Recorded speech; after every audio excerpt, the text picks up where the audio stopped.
Today in this episode, we're going to be talking about how to eat to live, not live to eat.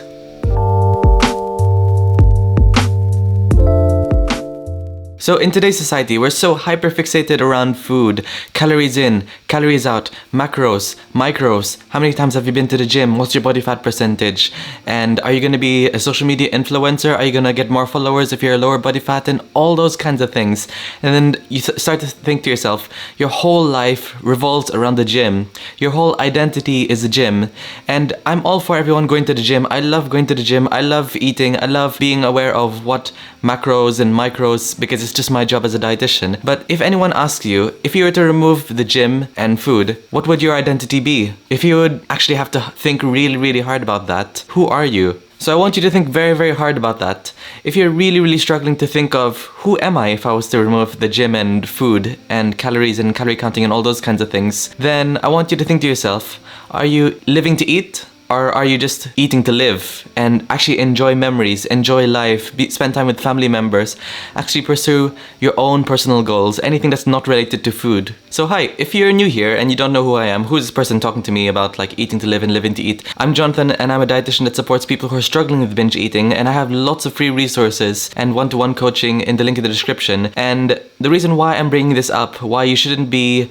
revolving your whole identity around food or your whole identity around basically just eating, because there's more to life than that. And when you revolve your life around something that's so fragile, that could be taken away, there you can add so many things to it. And when I talk about adding so many things to it, I'm talking about you can add morality to it, you can call foods good and bad, you can attach your self-esteem to it, your self-worth. Didn't go to the gym 5 times a week, I'm a terrible person, I'm not as good as those people. There's so much comparing going on, and it's actually wrecking your mental health. If you revolve your mindset around one thing, you're wrecking your mental health, because it's extremely fragile. Your mental health is so vulnerable. So as I continue on in this video, I want you to think, is my life revolving around food? Is it wrecking my mental health? And then later on in this video, I'll show you what a normal eater looks like using the NORM framework, so NORM. So if you're living to eat, I want you to check your social media page. Is it full of food? Is it full of dieting content? Is it full of people who are body checking, day in the life, what I eat in the days, all those kinds of things? Because do you ever have that friend that just never talks about food, eats whatever he or she wants, and just never gains weight? Well, you can actually get there. The thing is, if you hyper-focus on like eating food, dieting, then you start to give power to it. It starts to take over your life. It's like as if you're a physics student. So if you're a physics student and you're probably like a teenager, you're probably just gonna brush it off, yeah, I kind of know what gravity is and all those kinds of things. You just brush it off. But if you are like a college level or university level and you're studying to become a physicist, then you start to see more physics almost everywhere around you. You see the physics of birds flying, the physics of the sun revolving around the earth, the physics of, I'm actually looking outside my window right now, the physics of why the leaves, each leaf is actually like brushing through the grass really slowly, individually, theory of relativity, all those kinds of things. I'm not a physicist, that's as far as I can get. And then you start to move on to PhD level. So then at a PhD level, you start to see literally everything as physics. So where you give attention to, and the more you learn about something, the more power you give it to actually take over your life. And that could be a good thing, but it can actually lead to a slippery slope. So if you're very into the gym, heavily obsessed with calories, heavily obsessed with manipulating your body to look a certain way, then that can actually lead to a slippery slope of eating disorders. So if I'm looking back at the physicist analogy, some people actually could like avoid spending time with any friends, spending time with friends or family members, people who are extreme physicists. They don't even like socialize. Their life is taken over by their passions. What once seemed to turn into a passion can easily turn into an eating disorder or disordered eating habit. So also, you might be thinking, and you might be so hyper obsessed around food that when you're dieting for so long, you try to imagine yourself just enjoying those foods. That's why mukbangs, if you haven't heard of those mukbangs, they're essentially a word of where people are actually like eating a large amount of food, very, very hyper palatable, delicious food, and a large amount of food most of the times. Mukbangs, people are eating those kinds of foods in front of you and they get millions of views. The reason why is because many people who are on diets, they want to like get that satisfaction, but you can't get that satisfaction because it's gonna change your body composition. You're probably gonna gain a little bit of weight if you eat those kinds of foods. So you're trying to mentally try your best to get those kinds of satisfaction from someone just eating a large pot of very delicious, creamy, cheesy noodles or like 20 chicken strips, McDonald's, Pizza Hut, KFC, people who really love food challenges, large amount of foods, then that's a sign that you're actually craving for like that mental satisfaction of just eating because you've deprived yourself for so long. You're on a diet for so long and it's a very, very risky thing and it can take over your life. Something so necessary for life has actually taken over your life. It's as if, like, if I enjoy walking, then that's good, but it can take over my life. Anything you give excess power to, it will take over your life. And your life is not food. If you're a PT, you might be hearing this a lot, but if you're a personal trainer, your body is your business card, they say. So literally, their life becomes food. Their life becomes a gym. And let's say someone goes on holiday who's a personal trainer and then they gain a little bit of weight. That's their whole business, their whole mentality. They'll have to like extremely rush their weight loss really, really quickly. They have to compensate extremely quickly. It's really, really risky. It's a really risky mindset if your whole identity is around food. So before I continue on, I'd just like to introduce my 7-day food freedom course, which is completely free in the link in the description. If you want to learn mindful eating, how to stop binge eating, how to stop emotional eating, and create very healthy habits using mindfulness and neuroplasticity. So check that out in the link in the description, and episode 1 is completely free. You don't even have to sign up. It's just there in the link if you want to watch it right now, and then you have to sign up if you want to watch more of the further episodes. So check that in the link in the description. So I want you to ask yourself right now, is your life taken over by food? Here's a little test that you can use right now. So it's gonna be a bit morbid, but here's the truth. If you ask yourself, what would people write on my obituary if I was to die right now? What would people write in my obituary? Would people write, oh, Jonathan was really good at dieting, or Jonathan had a six-pack, oh, he could bench press 100 kilograms, all those kinds of things? Or would it be Jonathan was kind, he was really loving, and he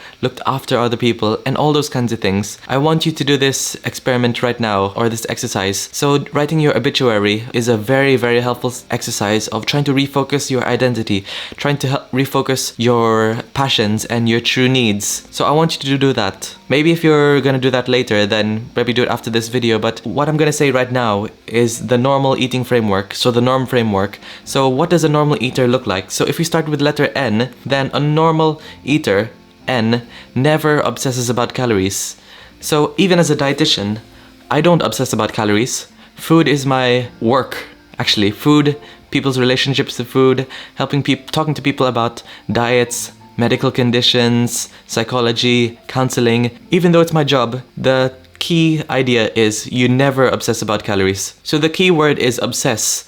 So if you're a normal eater, you never obsess about calories. You do know calorie counting because the truth is you can't unlearn calorie counting, but you can unlearn anxiety. You can unlearn the obsession around it. And if you want to learn how to stop or unlearn calorie counting, then check this video over here. But a normal eater doesn't obsess about calories. And what can lead to obsessing about calories? So if we check to the Minnesota starvation experiment in the 1940s, in a nutshell, it's a very, very unethical experiment done by Dr. Ansel Keys. And what he did is he starved these participants for half their maintenance calories for like a very, very long period of time. If I could remember, it's probably like it spanned for over 6 months. And what happened is people lost large amount of weight really quickly. They lost lots of muscle mass, which is very dangerous. And also, which is more interesting, they actually started to obsess around food psychologically.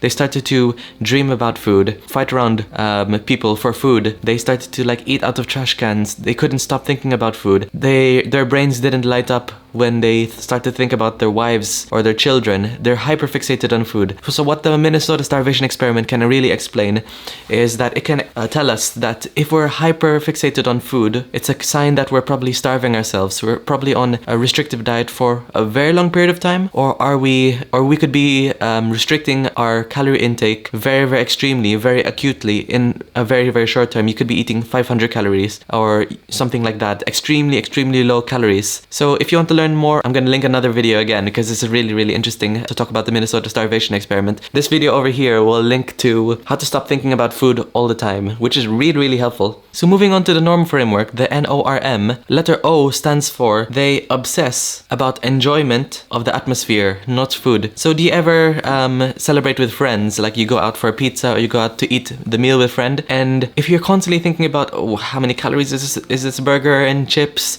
oh, how many calories is this meal, how much am I gonna have to like budget my calorie allowance for tomorrow, should I skip breakfast, should I have a tiny lunch, oh, I'm so glad I skipped breakfast and lunch so I could eat this meal out with my friends, all those kinds of things. Having a compensatory behavior around food, taking over your life, it's restructuring your day. So if you're gonna go out to a buffet with your family members in the evening, are you the kind of person that actually like skips breakfast, skips lunch, you try to budget your calories so you can eat a large amount of food in a social setting? That's not normal. That's actually disordered. You're not actually listening to your body. That's very disordered. And if you obsess around food, then that's a sign that you're not a normal eater. Let's be honest. But if you're obsessing about the enjoyment and obsessing about memories, you actually remember, and you actually can focus on what your family members are talking about, and you're not fixated on food. You're fixated on talking about memories, fixated on talking about, oh yeah, I really enjoyed that time when I went on holiday. You can easily remember things. You're not forgetful. Your mind doesn't wander. Then that's a good sign that you're a normal eater. And then moving on to letter R, which is the letter R of the norm framework, you respect your hunger and fullness. Your whole appetite is not dictated by a number. It's not dictated by how much do I have in my calorie budget, calorie allowance for today. Should I eat less? Should I eat more? Your appetite and when you eat and how much you eat is dictated by your fullness and satiety cues. Am I actually comfortably full? If there was no limit to calories, if I imagine that I can eat whatever I want and there's no calorie limit set for me to gain weight or lose weight, whatever I eat, I would maintain my weight, then would you actually listen to your hunger cues? Would you be 10 out of 10 full after a meal, Christmas dinner full, or would you be 8 out of 10 full where you'd be comfortably full but not sickly full? Or would you eat a meal and then or are you the kind of person that would still skip meals? Then that's something to think about. There's maybe a deeper reason to that, and it's not really food. So I want you to think, try to be full and satisfied, not by other people's standards, not by a calorie counting app's standards, because restricting your calorie intake based on a number is a disordered eating habit. And if you watch my previous videos, you know that I always talk about the difference between an eating disorder and disordered eating. So an eating disorder is a diagnosed set of collection of disordered eating habits. So disordered eating habits could be like purging, compensating, running, laxative abuse, all those kinds of things. Skipping meals is a disordered eating habit. Not listening to your hunger and fullness cues is a disordered eating habit, and many more.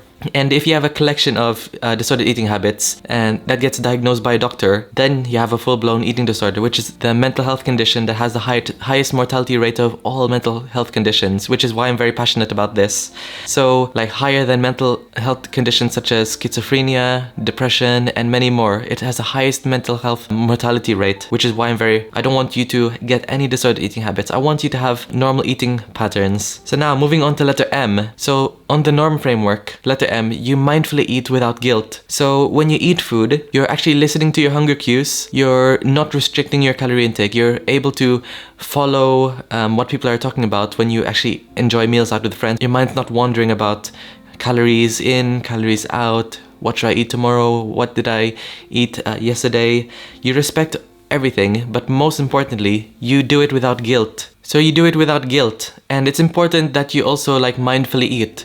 So mindful eating is essentially eating without guilt, because a key aspect of mindful eating is not only just listening to your hunger cues, but you're removing any self-judgment away from whatever you're eating. I talk about it in the Food Freedom series, episode 1, which is in the link in the description. You don't have to sign up to anything. So if you check in the description, 7-day Food Freedom series, click that link, and I'll talk about what I'm going to talk about this second. But mindful eating is separated into two things. So there's internal wisdom and external wisdom. External wisdom is what we heavily focus on in society, which could lead into our lives being controlled by food. So external wisdom is essentially nutrition knowledge, your knowledge of macros, micros, calories in, calories out, fat diets, and all those kinds of things, which anyone can learn. That's the frosting of the cake. If we use a cake analogy, that's just the frosting. It doesn't create the basis of the cake. It makes it more delicious, and it helps a lot contribute to the cake. Really, really helpful, but it's not the whole basis. It's not the roots of the cake. Then next we're going to talk about is internal wisdom. So internal wisdom is you can't learn it. It's already inside within you. So that is your ability to actually listen to your hunger cues. Am I hungry? Am I full? What are my likes and dislikes? Things that only you know, which is very different from other people. So that forms as the base of the cake. So without frosting, then it's still a cake because the base is there, but it might not be as delicious. So if you're really struggling with disordered eating and trying to understand how to be a normal eater, I highly recommend that you focus on internal wisdom. What do I want? How can I be a normal eater? How can I actually listen to my hunger cues? Because we tend to brush that aside. If we're calorie counting very, very obsessively, then we're actually brushing away what our internal wisdom needs. We're brushing away our base of the cake, our roots, the most important part of our relationship with food. And the thing is, if you brush away your internal wisdom, what you actually want, then our ability to listen to our hunger cues actually starts to degrade. We start to lose our sense of what's called interoceptive awareness. So interoceptive awareness is our ability to actually listen to our hunger cues. Oh, my stomach's grumbling. I'm gonna start eating now. Oh, I need to use the toilet. I can feel that I need to use the toilet. Oh, I'm feeling a little bit of a headache. It's time for me to eat right now. Those things get pushed aside. And when they get pushed aside, you start to wonder, oh, why is my head hurting? And you don't feel hungry.